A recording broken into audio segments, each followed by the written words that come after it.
So I've been using the Google Pixel 9 Pro Fold daily for 4 months now. So let's talk about it.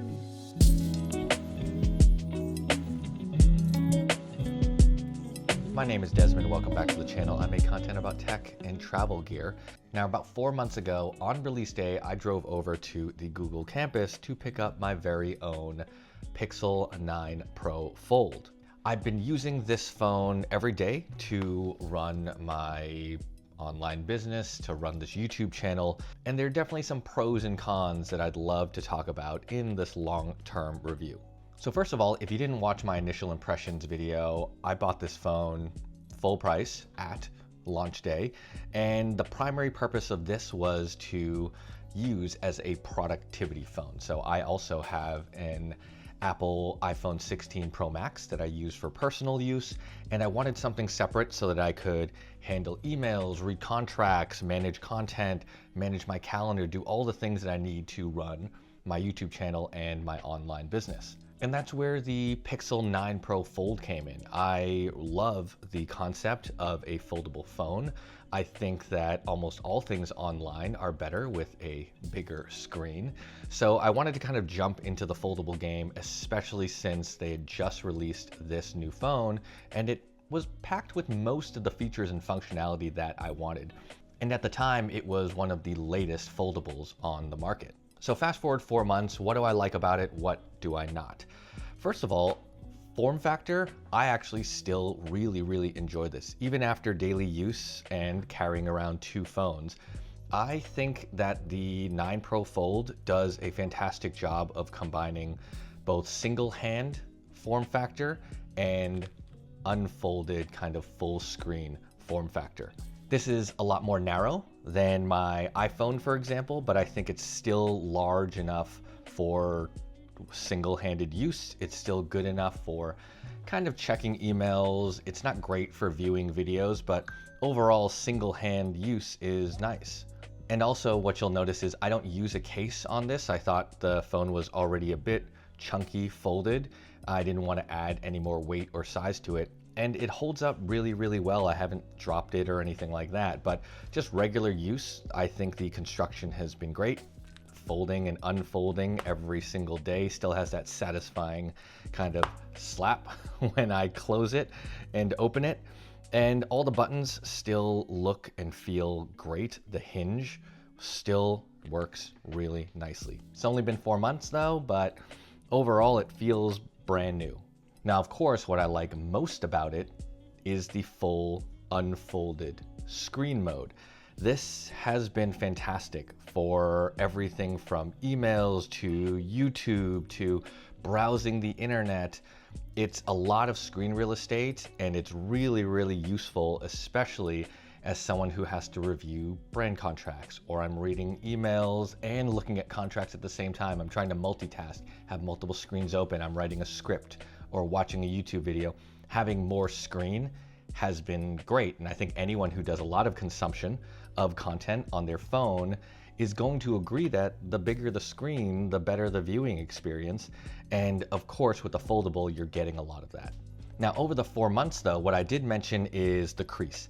I actually didn't mind the crease when I first got it, and I still don't mind it at all. Actually, how I like to use it is this orientation where the line is actually directly through the center like this. It makes it even less noticeable. I've also got the nice grippiness of the screen on the back. And again, when I'm using it in the dark, in the light, it's really hard to see the crease unless you're actively looking for it. So once I've got enough content open on this thing, if I'm watching a video, it really just disappears for me. That's not the case for everyone. It doesn't really bother me. I've gotten really used to it. And honestly, at this point, it's just another day in the life of using a foldable. Now, I do want to take a minute to thank the sponsors of this video, and that is Tangible Futures, the creators of LOOI. This right here is an AI bot that is actually powered by your smartphone. So LOOI right here is entirely managed by your smartphone. It is an app powered by ChatGPT with its own proprietary AI engine and conversational engine. And the body is what you purchase. So you mount this to your smartphone, and now you have your very own AI-powered robot. Now, because LOOI is powered by your smartphone, he is actually smarter than your average AI robot. And it's what Tangible Futures calls humanized intelligence. So one, it has facial recognition. It can recognize my kids individually. It knows who they are. It can greet them. It has a fantastic memory. It does remember the conversations, and it learns based on all of your interactions. And it's because of this humanized intelligence that LOOI does develop a lot of character and personality the more you use them. Now, of course, LOOI is more than just a brain. He also has a body. I actually love the build quality of this. It is like a little robot tank. He has treads on the bottom. He has sensors actually on the front and on the back so that he can detect a cliff, the edge of your table, so he can actually roll around safely without falling off any particular surface. He does best on light surfaces, but I haven't run into too many challenges with darker surfaces yet. And then the last piece that I actually really like about this is if you do plug in his body via USB-C, it actually becomes a wireless MagSafe charger. And now your smartphone is a lot cooler with the LOOI robot. Another thing that I really like about it is the OS is still very, very snappy. This runs pure Android, which is great. It's clean. The haptics are really, really nice. They're very subtle, but they make the user experience feel very premium. And that's something that I don't necessarily always get when I'm using an Android device, say something from other brands that fill it up with a lot of bloatware. I like pure Android, in all honesty, and it keeps it very, very snappy. All the apps that I use on my iPhone are still available here. Some of them actually do work better on the iPhone though, and I'll talk about that at some point. But everything I need from a business perspective works fantastic with the Pixel. Speaking of business use cases, one of the biggest things that kind of drives me crazy is how bad dealing with PDFs, signing contracts, and other things are on the iPhone versus how easy it is on the Pixel, especially with the larger screen. But I'm able to just open up a contract via PDF, hit a couple of buttons, sign that, shoot it off, and that's how it should be. On an iPhone, for some reason, it is just a terrible experience. I don't understand why and why there's so many hoops to jump through just to ship a PDF. But on the Pixel, it actually feels very organic and very, very seamless. What I also love is Gemini. I actually think Google's implementation of an AI assistant is significantly better than Apple Intelligence, which feels pretty dumb. In my honest opinion, like, yes, it gives me notification summaries and it can help with writing tools, but you have to tap into ChatGPT to get the extra features. It's not smart. On Gemini though, I actually find it very useful and it works seamlessly with my day-to-day because Gemini is directly integrated with my Google business apps. So my Gmail account, my Google Drive, my Sheets, all of the things that I'm using in the Google Business Toolkit, Gemini has access to. So I can ask Gemini to find me a document in my Drive and give me a summary of that file. Or I can have it give me a synopsis of incoming email threads. Yes, you can do it on the desktop version and the browser version, but having it baked into the phone that I use primarily to handle these emails is actually really quite nice. Now, all the other features like background removal and imaging generation, that's cool, but I'm using this to handle emails, read contracts, sometimes Gemini will give me a synopsis of the contract or the terms of a brand deal, for example.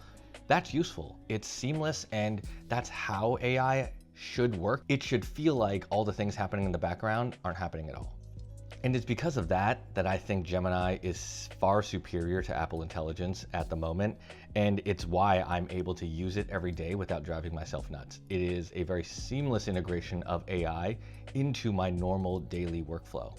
Finally, there's a number of features that I was using that I don't use anymore or just don't like. First of all, it's the camera. It's a great camera, I just don't use it very often. I don't use it for photos, I don't use it for videos, although the sensor is great. And I did mention that I liked the fact that you could kind of see yourself and film with the rear facing cameras when you are creating content. Maybe there's a world where I'll still do that, but I have so many cameras that are better than a mobile phone camera that I tend to film with those instead. But if we're talking about areas where I prefer my iPhone over the Pixel, video and photos is one of them. So this is my 16 Pro Max.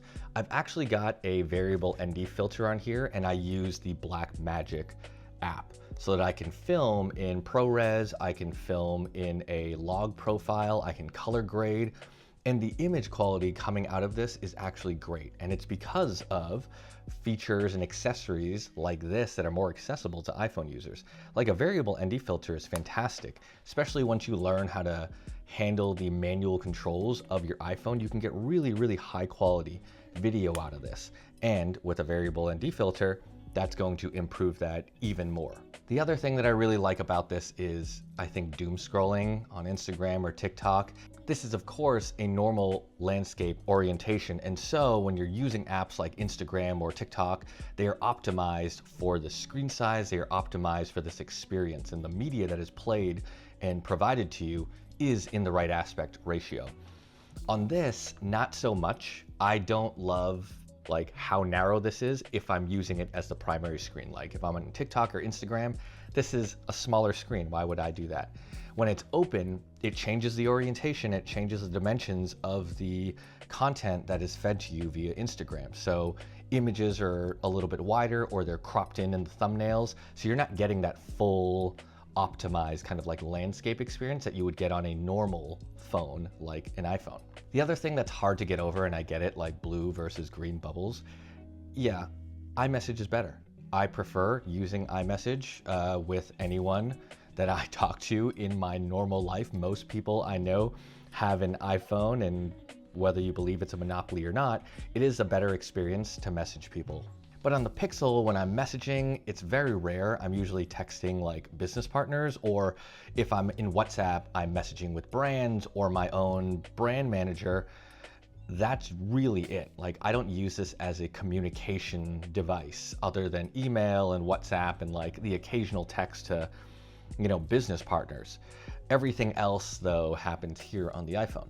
Now, with all that said, this is still going to be my daily driver for anything related to running my YouTube channel and my online business. The bigger screen, the snappy OS, and again, I don't have a lot of stuff downloaded on here. It's just mission critical things for work. But because of that, I have a pretty high productivity tool that is pleasant to use, works incredibly well, good battery life, great quality, screen functionality. Overall, this has been a fantastic device to have for my very particular use case. And yes, I will continue to live in a world where I have to carry around two phones, but it also helps for when there's a weekend and I don't want to get any work done. I can just take my iPhone with me. I leave all my work phones at home. I don't bring them along so I don't get distracted. And this also helps me kind of partition and keep certain parts of my life separate and kind of under control and managed. With all that said, my experience with the 9 Pro Fold has been almost overwhelmingly positive. There are some gripes about it, but it's just because I don't use those features. I don't really maximize the potential of this phone, but for what I do use it for, it excels at. I love the form factor. I like the weight, the build quality, features, functionality of this has been fantastic. I'm very happy that I have at least adopted a foldable phone and kind of found my way back to the Android operating system. So far, pure Android has been great. I haven't dabbled with Samsung or Huawei or any of the other kind of bespoke versions of it yet, but I don't really plan to. And who knows, maybe in a couple months when we hit the 6-month mark, things will slow down, but I'll let you know if it does. So far, things have been great. I would definitely recommend checking this phone out if you are still in the market for a foldable. There's some other options available, but now that I know how much I enjoy the form factor of a foldable phone, I will probably consider branching out and testing and reviewing some other options on the market that are comparable to the 9 Pro Fold.